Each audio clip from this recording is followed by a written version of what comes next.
Recently, the Delaware Standardbred Owners Association, together with Harrington Raceway and the Delaware State Fair, hosted a question and answer panel in the Hertich Plaza with three well-known names from our harness racing community: Jim King Jr., Montrell Teague, and Linda MacDonald.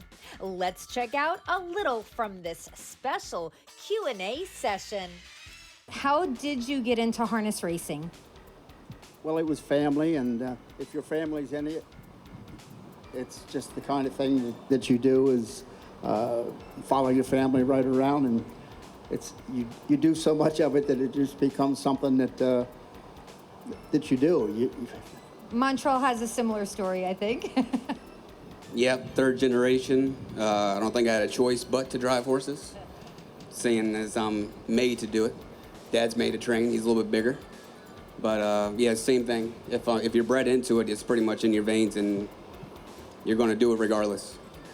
I think Linda's story is just a little bit different. So, Linda? Yeah, I was not born into the business, but my mother and father bought me a pony when I was 11. But I was always hooked on horses, and when I was about 14 years old, I rode up to Med Davis's. Never saw a standardbred before, and I was like, wow, I'd like to do that. And they gave me a part-time job, and 51 years later, I'm still there. Did the first job entail having a pitchfork in your hand? Yeah, for quite a while before I got the jog one, yes. Tell us about a typical day for you. I usually get up around 6, get to the barn about 6:30, feed up everything, start jogging, get done the jogging, and then from February to like the 1st of July, we have the breeding season. So Mondays, Wednesdays, and Fridays are checking mares and breeding mares. And then when that part's done, the rest of it's kind of easy during the year because we don't train as much as we used to. Probably get to the barn about 7 or 8. Tommy's got all the stalls done. Me and Tommy kind of do our own side. I'll jog and train, get everything done. And Tommy will take me to the paddock. I'll go home, wrestle with my little man for a little while, and then I'm back to the races. So it's sun up, sundown, I'm at the races, or at the barn. Yeah, year-round, my day starts at, just before sunup, and we have we're training about 30, so it keeps us busy. Taking care of a farm, and also the maintenance man, and everything there. We making the schedule for all the horses and the directions they have to go, but and answer the questions that my wife has for me every day. We all have Delaware natives up here. Let's talk about how important it is to be racing a horse at the Delaware State Fair and how important it is to actually win a race during a fair day. Well, for one thing, we go for a real good chunk of change out here on fair day, and then we get to perform in front of people that we grew up with, people that we work with on a regular basis, and people that we haven't seen for years can show up at the fair. So it's always good to come up with and be able to show them the things that we do and what we can get accomplished. Just going to the barn every day, everything leads up to fair day. You got $20,000 eliminations, and you finally get to the fair and you go for $100,000 in front of a bunch of people along with your family. So it's pretty cool. There's a lot of tradition. A lot of older people that I remember when I started racing were younger than I am now. So you get to see a lot of people, like Jimmy said, you don't get to see a lot. And the people that I worked for, Med and Eleanor Davis, they had a lot of roots in harness racing, and they raced here probably since the 50s. And it's just, like I say, a lot of tradition.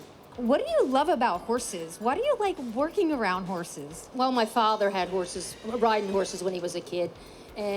But they said the first time I ever saw a horse was like, oh, Foopy. And every time you go by a farm and there was a horse in the field, I wanted them to stop so I could pet it. And then I had a friend of mine whose father had a cow farm, but they had riding horses, and I bugged them to death.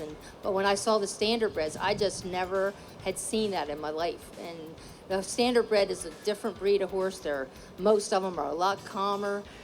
They're versatile. You can do anything with them. You can ride them. You can drive them. Standardbreds are just, there's nothing they won't do. Montrell, why do you keep doing this? I mean, what about the horse that you love keeps taking you back? Well, it beats working with people. When you work with horses, they don't really talk back, so it's a lot easier. And I recently got into breeding horses, so once you see them at a young age and they grow up and you win a couple of Delaware State Fairs and all that stuff, it makes it really worthwhile. And I think the best part of it, it gets me out of work. Oh, because you love going to the bar. That's yeah, the way it's it like, is, are yeah. you really working when you're doing what you love, right? Well, for all these years, which has been a lot of them, every morning I can't wait to put my feet on the floor and head for the barn. For people that are new to the sport and they do want to put a couple dollars down, what's your advice for somebody who's possibly never even wagered on a horse before? If they don't know how to read a program, look at the horse's score down. If you like the way one looks, that's one way of doing it.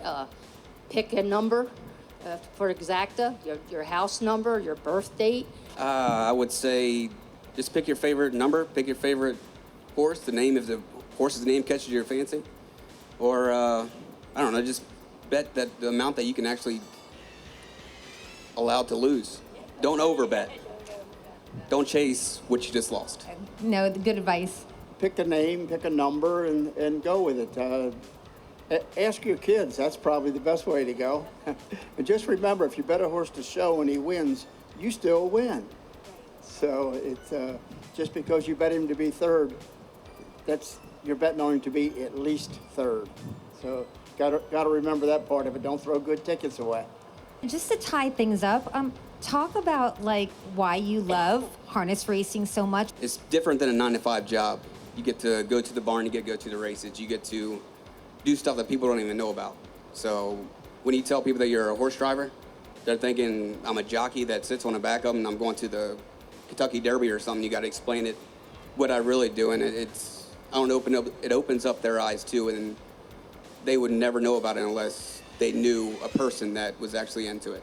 I like when a horse shows how much attention I've paid to them, the things I can do to change them for the better. I mean, that's our goal every day when we're taking care of them, is try to improve their performance. And it's a big deal to yourself when you can see your accomplishments. You meet so many different people from everywhere, doctors, lawyers, teachers. Anybody can get into this business. They can end up training their own horse, and their whole family can be involved. I remember driving horses for people that come up from Virginia to go to Brandywine, and they'd bring their mom and their dad and their grandparents and their children.